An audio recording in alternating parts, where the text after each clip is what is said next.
Bienvenidos a una edición más de Pal Congreso. El día de hoy cuento con la visita de una persona que para mí es un joven político de corazón. Sigue a su líder o lo acompañó desde que estaba en Todos por el Perú. Es un joven morado y el día de hoy decide postular a una de las curules por el departamento de Lambayeque representando al Partido Morado. Bienvenido, Jonathan. Muchas gracias. Quiero empezar haciéndote una pregunta que la he visto en redes sociales. ¿Qué te jode de la política, Jonathan? Me jode que lamentablemente los actores políticos que hemos tenido en los últimos años en el Perú hayan hecho que la mayor parte de la ciudadanía pierda la confianza, desconfíe de su clase política, desconfíe de sus gobernantes, y esto obliga a de que no quieran involucrarse más en ella. Simplemente con el que a alguien le digan, oye, tú quisieras ser político, y dices, no, cualquier cosa menos eso, como que se ha satanizado la política. Y eso me jode mucho porque insisto en que la mayoría de peruanos somos peruanos de buena voluntad, que si nos metiéramos más a política no tuviéramos los gobernantes o los malos políticos que hemos tenido en los últimos años. Claro, y es verdad, un poco esa indiferencia quizás de la ciudadanía a ser parte fiscalizadora de la gestión pública en diferentes aspectos ha motivado a que haya esa indiferencia que en la actualidad se ve y que me parece que desde el fenómeno Julio Guzmán en aquella época, donde los jóvenes comenzaron a participar en política, quizás porque identificaron a este Mesías, por así decirlo, que venía a salvar política, comenzaron a participar y tú fuiste uno de los jóvenes morados en esa época. O sea, tu participación política ya viene con anterioridad. Sí, así es. A ver, en realidad no es que lo vemos como algo mesiánico, sino que muchos de los jóvenes que nos involucramos en política en ese proceso o desde esas fechas, coincidimos con él en el tema de que la política no debería ser algo ajeno. Nosotros dijimos, pues es cierto, es lógico, ¿no? Si es que un buen ciudadano no se mete a hacer política, ¿quiénes son los que quedan? Que son justamente los que nos venden el cuento de que esto es política y en realidad no es así.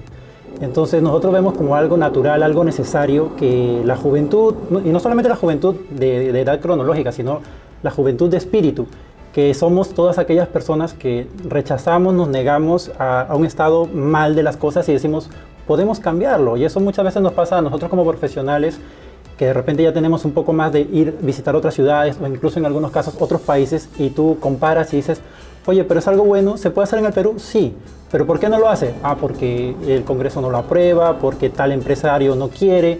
Entonces, ¿pero por qué son así las cosas si es un bien que debería ser para todos? Involúcrate, y puedes involucrarte no solamente de repente necesariamente como actor político, como candidato, como gobernador o alcalde o presidente de la República, sino también como profesional, porque también muchas veces hablamos de la responsabilidad social empresarial, pero hubo un concepto que lo conocí en 2010, que se llama responsabilidad social individual. Nosotros como profesionales y todo aquel ciudadano que tenga algún tipo de educación básica, es necesario su responsabilidad para con su sociedad. ¿Qué puedes hacer desde donde estás para contribuir a tu sociedad a mejorarla? Y eso puede hacerle un estudiante de secundaria, que puedes hacer por tu comunidad, un profesional como nosotros, además de, digamos, de trabajar por nosotros mismos, por nuestras familias. ¿Qué podemos contribuir a nuestro país desde donde estamos? Hacer bien las cosas, algo básico, con que hagas tu trabajo éticamente, con un orden ético, ya estás contribuyendo bastante para tu país. De la serie de problemas sociales que afectan al país, ¿cuál de todos ellos va a ser prioridad para ti para trasladarlo a agenda pública y quizás legislar en base a ello? Dentro de la agenda parlamentaria, el partido tiene ya una agenda parlamentaria, que es algo que deberíamos tener todos los candidatos, todos los partidos. Hemos priorizado los temas de reforma.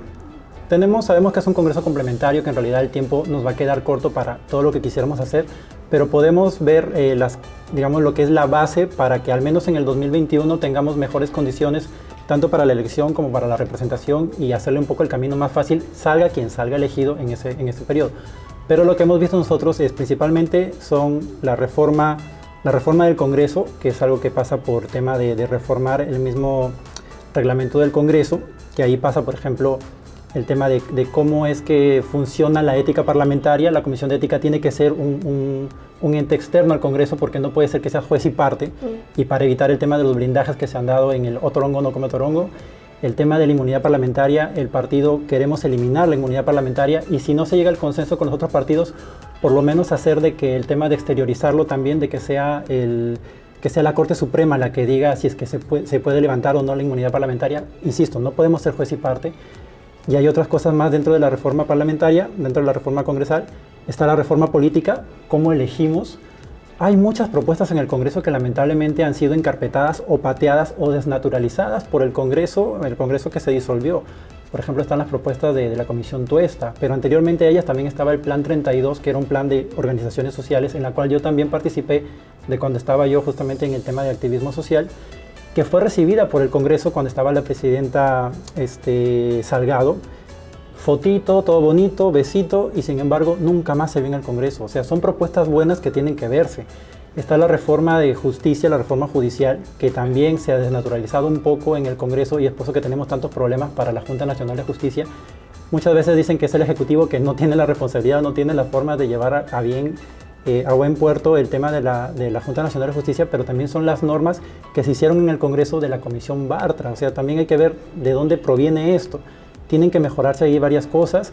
Está la propuesta del Seriajus, que es la Comisión Especial para la Reforma Integral de la Administración de Justicia, que también se presentó al Congreso y que también fue encarpetado, pateado.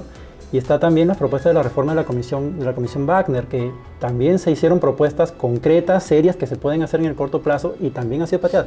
Ese tipo de reformas, o sea, si vamos a ser parlamentarios serios, están allí en el Congreso. No se han visto porque lamentablemente pues no les interesaba. A los grupos políticos que estaban en el Congreso disuelto no les ha interesado hacer eso.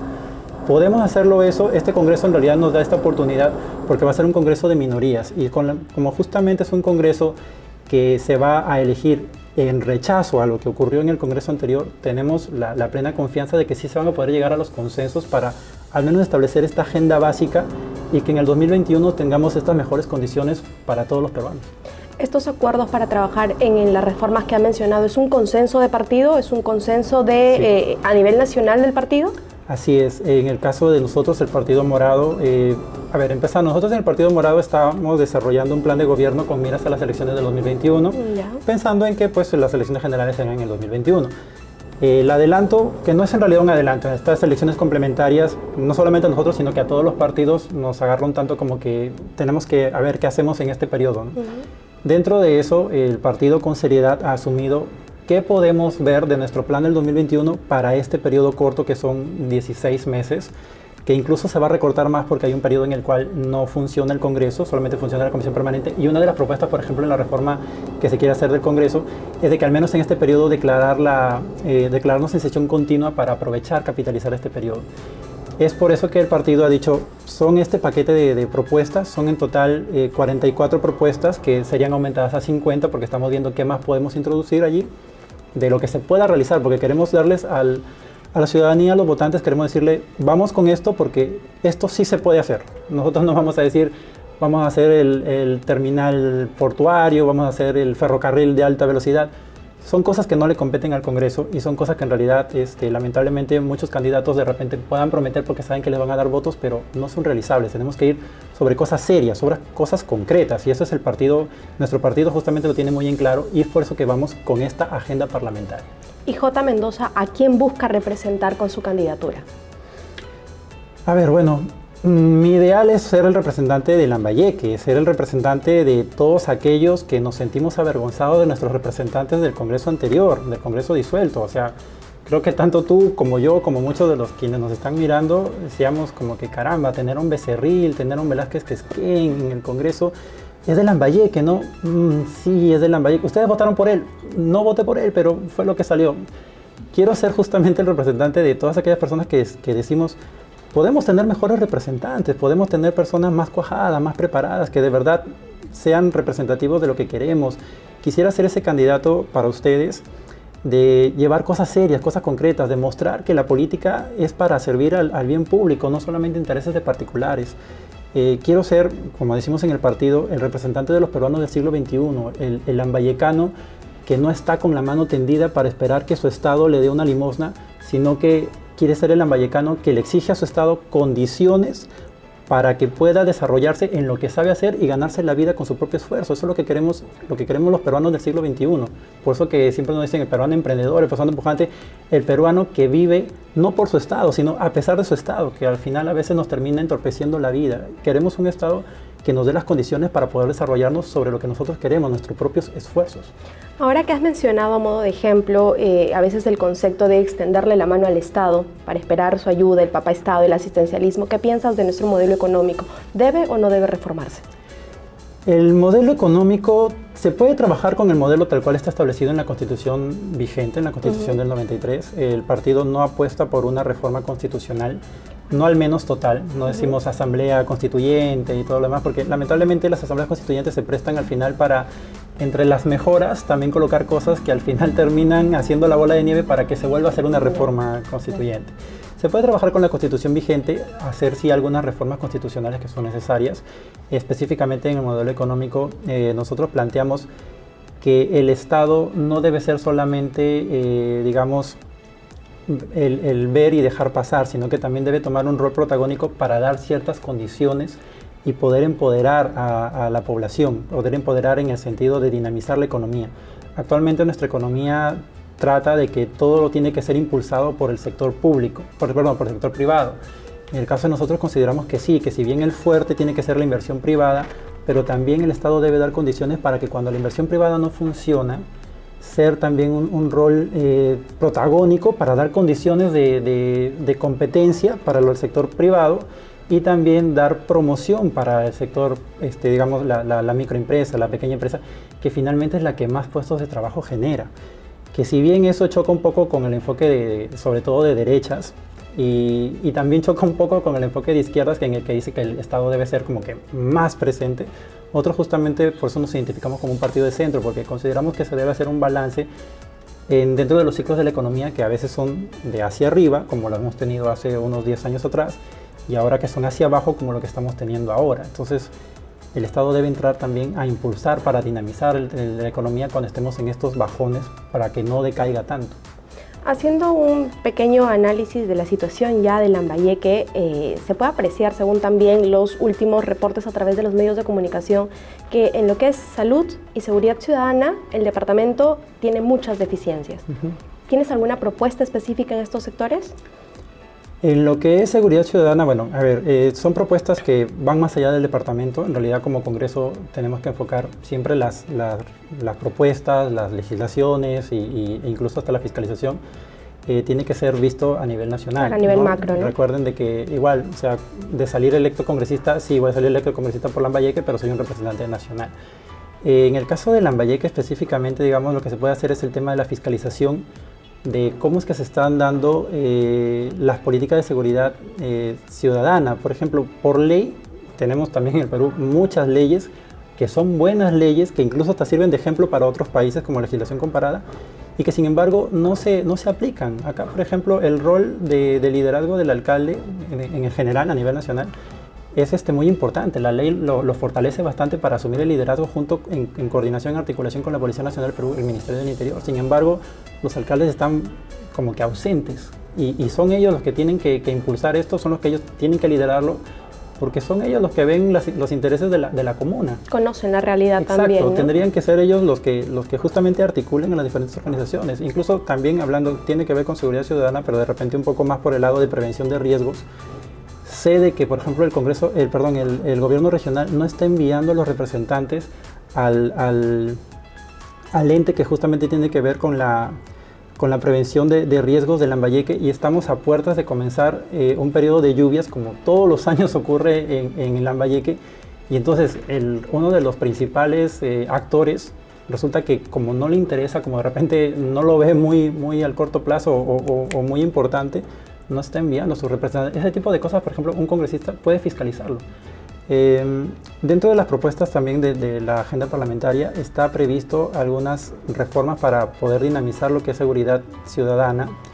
Y en el tema de salud, nosotros apostamos por, dentro del plan de gobierno hacia 2021, nosotros apostamos a que se vaya a empezar la universalización del acceso a la salud y el tema de la unificación de los servicios de salud, porque tenemos servicio de la policía, servicio de salud, servicio del Ministerio de Salud, servicio de las Fuerzas Armadas. Debería unificarse en un sistema, eso está previsto para, eso en realidad dentro del plan de gobierno, pero por lo pronto lo que podemos hacer desde esta agenda parlamentaria es, cuando menos, asignarle mayor presupuesto al tema de salud, porque en realidad es una preocupación. Dentro de los análisis que hemos hecho en el partido, vemos de que tanto MINSA como Salud están acumulando una serie de deudas que no están permitiendo, que a largo plazo es una bola de nieve, va a ser insostenible. O sea, si de continuar la situación como está, es insostenible el servicio, la provisión de servicios, tanto, sobre todo para salud, pero también para el Ministerio de Salud, y sobre todo ahora que está aumentando la población que está siendo atendida. Tiene que verse allí un tema presupuestal, y el presupuesto justamente pasa por el Congreso. Si bien, digamos, parte de una política del gobierno, porque es el gobierno que dice quiero gastar esto o voy a gastar esto, también como Congreso de la República podemos incidir políticamente para decir, ¿sabes qué? Se tiene que aumentar acá porque se nos viene este problema. Es un problema que en realidad, es más, si se conversa con representantes de salud, ellos son conscientes que de aquí en 10 años, más o menos 10 años, la salud va a ser insostenible. ¿Y qué vamos a hacer con toda la cantidad de asegurados que estamos allí? Muchos asegurados incluso prefieren ya no ir a salud porque los servicios son, por decir, deficientes, ¿no? Tienes una cita cada 3 meses, tienes que hacerte unos análisis y te dicen vente en 5 meses. Hasta eso, como decimos popularmente, el paciente se muere y no te terminan atendiendo. Y al final, un servicio básico del Estado, que es salud, no termina cubriendo lo que se necesita, la expectativa que necesita la ciudadanía. A propósito, que has tocado el tema de salud para todos, ¿qué piensas tú del decreto de urgencia que ha dado nuestro presidente habilitando que todos puedan acercarse a los centros asistenciales, no a los CIS, a gozar de su derecho de salud? ¿No crees que es una propuesta populista que satura, congestiona más el servicio de salud? Sí. Justamente a eso me refería con el tema del incremento de la demanda de salud dentro de los servicios de salud del Estado, llámese MINSA, y en el caso de salud que tiene unas características particulares que a veces como que es estatal y como que es privado, ¿no? Populista por el lado de que sí, pues o sea, la propuesta en sí es correcta, la idea es ir hacia la universalización del acceso a la salud, es correcto, es bueno y en realidad es la tendencia en el mundo. El problema es que al final terminas saturando, recargando un servicio que no termina siendo un buen servicio de salud. Eso es lo que pasa cuando no se tienen enfoques integrales. Al no tener enfoques integrales es como que, sí, muy bien, perfecto, tenemos 1 millón más de asegurados, ya, listo, no hay ningún problema, pero ¿tenemos la capacidad en establecimiento de salud? No. ¿Hemos incorporado mayor cantidad de personal asistencial? No. ¿Le hemos incrementado el presupuesto al Ministerio de Salud? No. Entonces al final termina siendo un engaño, muchachos, y es justamente por eso la importancia de un Congreso pensativo, deliberante, para observar ese tipo de cosas, porque está en nuestra función de fiscalización y mejorarlas para hacerlo. No todo tiene que ser desde un enfoque integral. El Partido Morado, por eso que a veces nos dicen, no, pero que de repente de nuestras 44 propuestas podrían ser 100. Sí, pero o sea, no queremos engañar a la ciudadanía. Esto es lo que se puede hacer y esto es lo que va a mejorar. Es una primera parte y luego se va a construir sobre eso. Muchas gracias, Jonas. Jonathan, cuéntanos finalmente, por favor, el partido por el que vas, el número y por qué la gente debería votar por ti. Bueno, mi nombre es Jonathan Mendoza, soy candidato por el Partido Morado, la M, bueno, ahí lo van a ver, la M de color morado, con el número 3. Les invito a toda la ciudadanía, bueno, esto es un mensaje, más allá de si votan o no votan por mí, les invito a informarse sobre las candidaturas, a evaluarlas un poco, que información sí hay, y a pensar un poco más el voto. Un mensaje que suelo dar es, el voto tiene 2 funciones: apoyar a alguien quien quieres que realmente gane, en quien confías, digo, me gusta este candidato o candidata y voy a votar por este, pero también el no voto sirve para sancionar a aquellos actores que procedieron mal o a aquellos partidos que ya los conocemos y que es su responsabilidad darnos una buena opción de candidatos. Entonces, pensemos un poco más en eso. Los invito a informarse. Por favor, me pueden buscar en redes sociales o en internet como J. Mendoza. Estoy dispuesto a conversar con ustedes, que es mejor dialogar sobre todo, y bueno, a pensar bien el voto para este 26 de enero. Muchas gracias, Jonathan. Él fue Jonathan Mendoza, una opción más en política para representarnos por el departamento de Lambayeque. No se pierdan nuestros siguientes videos donde presentaremos más opciones de candidatos, y de seguirme en todas mis redes sociales como La Chirinos.